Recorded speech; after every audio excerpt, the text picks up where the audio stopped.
Voilà de retour sur le plateau de Smart Tech. Ici, on parle de l'innovation, de la société numérique et puis aussi des femmes entrepreneurs dans ce secteur qu'on appelle la tech. Et on va en parler avec Olivia Strigari, qui est la directrice et fondatrice de la publication Les Informels. Bonjour Olivia. Bonjour Delphine. Je vous présente les invités qui sont restés avec moi autour de la table. Amélie Caudron, directrice générale d'Invoxia, et Su Yang, directeur du pôle données à la Direction générale des finances publiques. On a beaucoup parlé de data ensemble.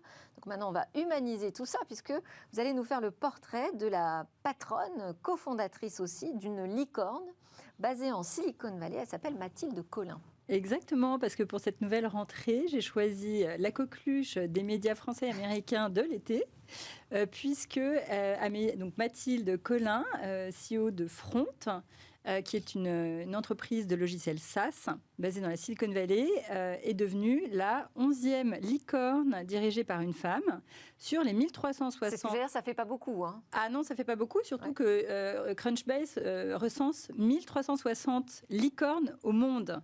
Donc finalement, 11 licornes dirigées par des femmes, c'est vraiment une toute petite portion. Et donc pourquoi j'ai choisi Mathilde?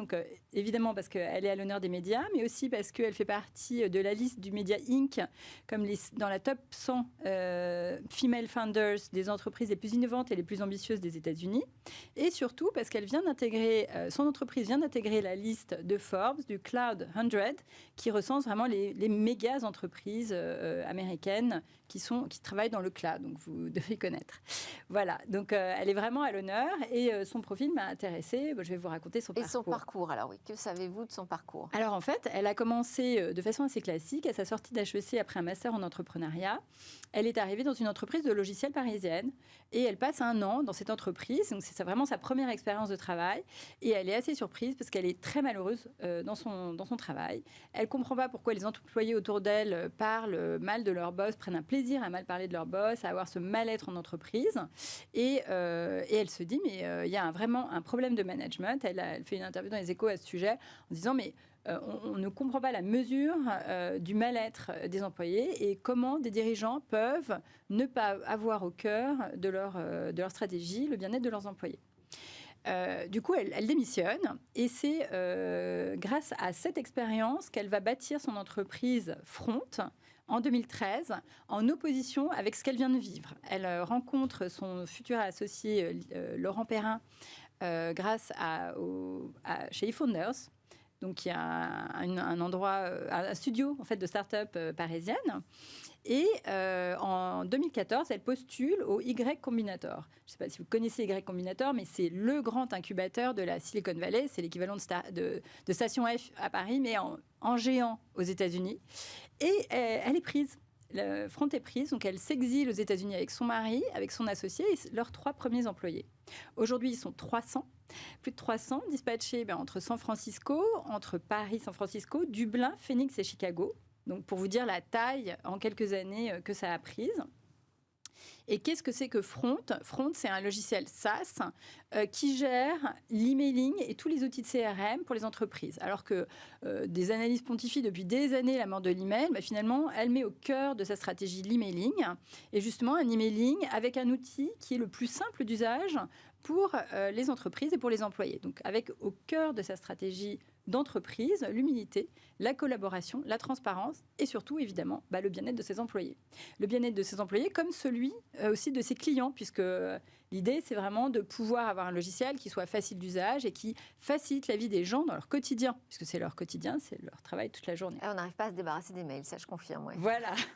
Et donc, justement, elle augmente ça, mais avec une humanisation. Et puis, sa caractéristique, on en parlait à l'instant, c'est qu'elle parle aussi beaucoup de sa vie privée.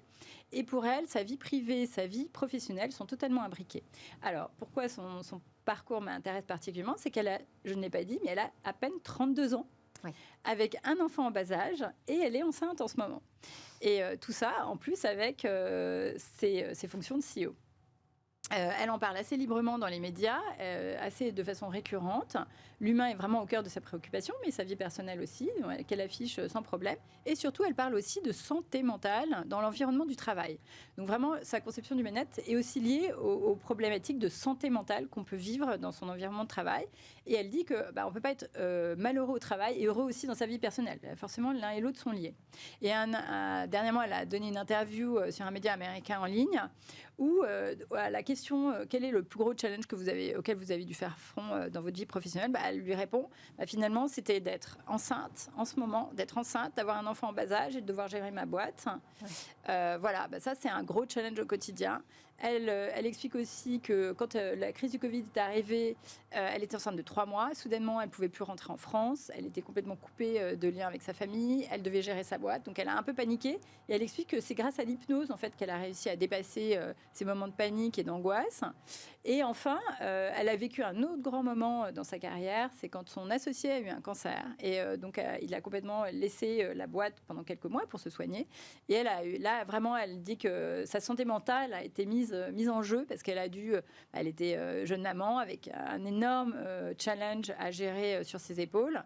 Et là, ça a été très difficile aussi de pouvoir faire front. C'est intéressant parce que justement, c'est pas la Wonder Woman. On se dit pas, elle est super forte, elle y arrive sans aucune difficulté. Elle raconte aussi ses fragilités, ses moments difficiles. Vous la connaissez? C'est un modèle aussi peut-être pour vous, Mathilde de Colin? Alors, je trouve, moi j'ai une conviction assez forte qu'en tant que femme CEO, effectivement, on a du mal à s'identifier aux archétypes du directeur général ou du CEO masculin. Et effectivement, j'avais lu quelque chose qu'elle avait posté sur l'importance et l'intérêt de prendre son congé maternité et le fait que c'était une opportunité pour l'entreprise aussi, pour voir en fait là où elle était indispensable et là où elle ne l'était pas. Et c'est quelque chose dont j'ai pu faire l'expérience moi, puisque j'ai pris mon congé maternité cette année. Ça m'a aidé en fait à être convaincue aussi de cette opportunité pour l'entreprise, à être décomplexée.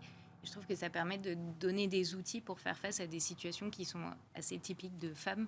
Et au moins, on sait pourquoi on revient, où est-ce qu'on est attendu, sur quelle mission importante il faut se consacrer. Voilà. Bien sûr. Merci beaucoup, Olivia Strigari. Je rappelle que vous êtes la fondatrice des Informels et vous nous faites des portraits de femmes merveilleux chaque mois au moins dans Smart Tech. À suivre, Où va le web ?